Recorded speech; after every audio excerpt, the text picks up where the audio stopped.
Norway 2, Ivory Coast 1. Another game I predicted correctly. And after all, you can say that Salbaken's decision to rest his team in the game against France, that they were probably going to lose anyway, turned out to be a great decision.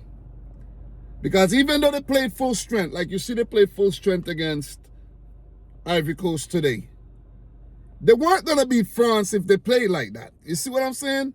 So the coach is like, you know what, man? Pick your battles wisely. Switch up the team. Rest key players. Don't risk anything. And bring them back for the pivotal game against Ivory Coast. Round of 32, 2026 World Cup. Norway wins their first ever World Cup knockout fixture. And that's courtesy of a 39-minute goal by Antonio Musa. That was actually a goal against a runner play, believe it or not. Ivory Coast dominated the game in the first 40 minutes. They had most of the ball. They had a few attacks, nothing really too threatening. They didn't have a lot of threatening attacks in the game. Haaland did pull off a few saves from what I could, remember. The late save there from Diallo comes to mind. And maybe one or two others that I can't really, remember or recollect right now. But that goal was against a runner play. Odegaard with the assist. Nusa with the right-footed curler into the back of the net from distance. And at that point, Erling Haaland was hardly involved in the game. And I'm like, wow, Norway actually are in the lead. That took me by surprise. I'm pretty sure that took most of you guys by surprise. And I have to say, great stadium atmosphere, man. The Norwegian fans, the Ivory Coast fans, great atmosphere. The Viking row, listen, I think they did they do some, I don't think they did the Icelandic clap, but it was pretty good, man. Pretty good watch. Ivory Coast had to respond. And that's not the position that they saw themselves, they would have seen themselves being in from the start they had in the game. And they played well, but after Norway scored, Norway kind of woke up a bit and started going forward a bit more, because I think that was the right approach, instead of sitting back and inviting the pressure and trying to go into a medium to low block and actually concede. And we've seen a lot of teams have been doing that to their detriment. But Ivory Coast did get back into the game. So give it up to the coach. Faye, he actually made some substitutions, brought on Diallo, Wahi, and a few other players came off the bench at that time. But it was the Wahi, Diallo, I think, Wahi and Diallo came on, at that time. And they changed the game because Diallo took an opportunity, a nice attack on the right side of the Ivorian attack, and he just dribbled his way into the box, few cutbacks, and slam it in the back of the net. That was a brilliant goal. You know what I mean? That's one of the better goals we've seen at the World Cup here. And Ivory Coast were back into the game.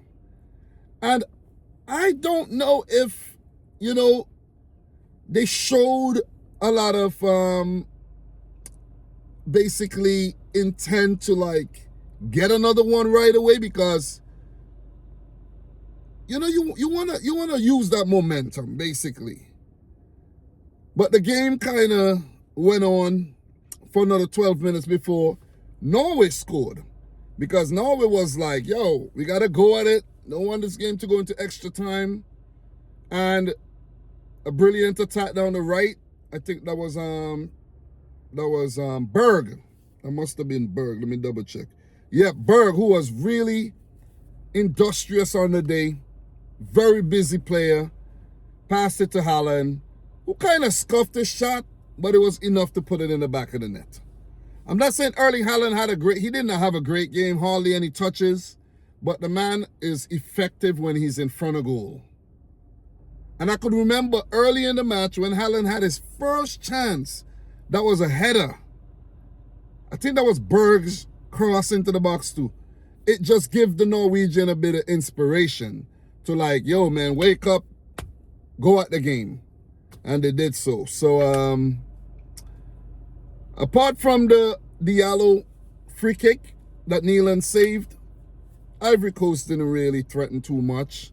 You know, I think they should have tried to put a bit more crosses into the box. You never know what happens from those. Take a few more shots from distance. I expected Sangare and Kessier to take a few more shots from distance.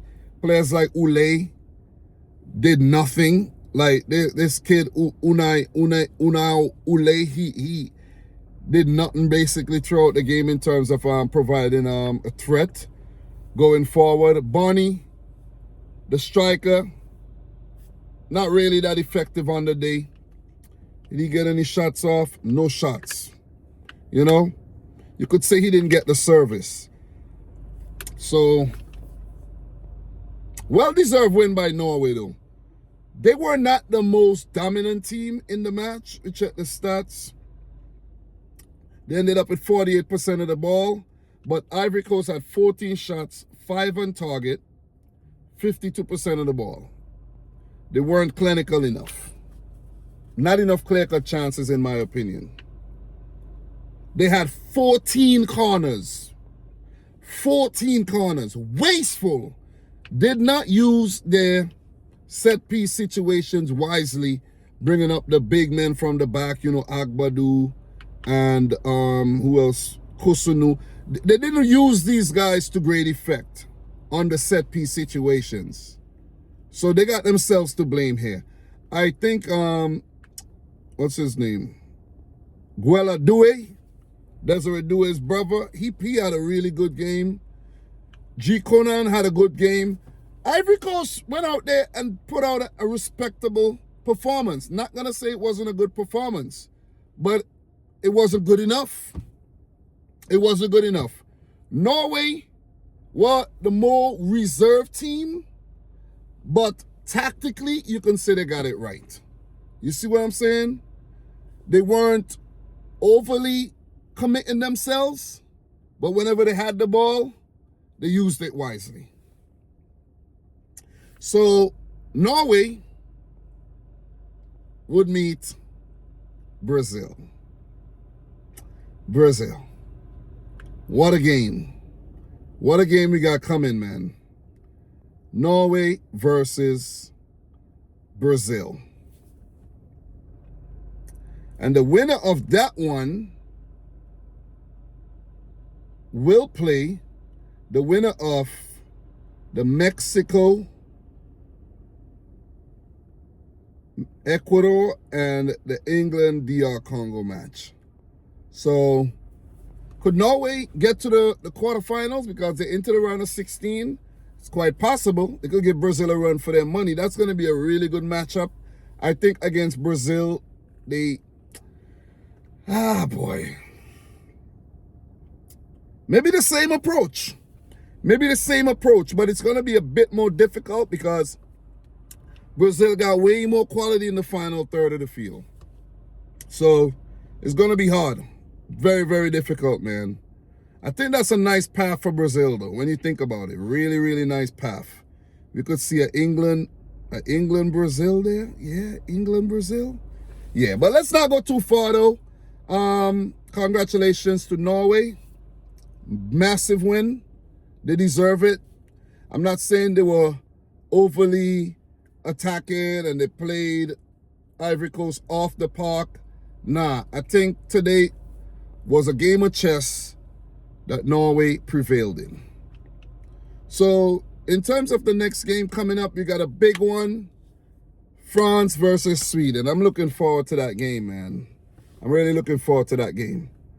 There's going to be some entertainment there. Mbappe and Dembele and Doué and Barcola, Michael Olise. Ooh! It could get ugly for Sweden today because France, they don't play with no reservations, man. These guys just go out there and ball out. And later we do have Mexico versus Ecuador.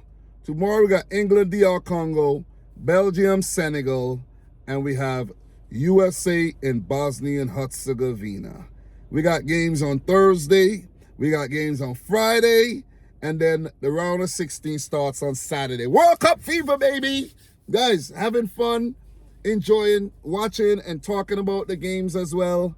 Glad to have you on this journey with me for the 2026 FIFA World Cup. Guys, thanks a lot. Subscribe if you're new, like the video if you haven't yet done so. And until my next one, peace out.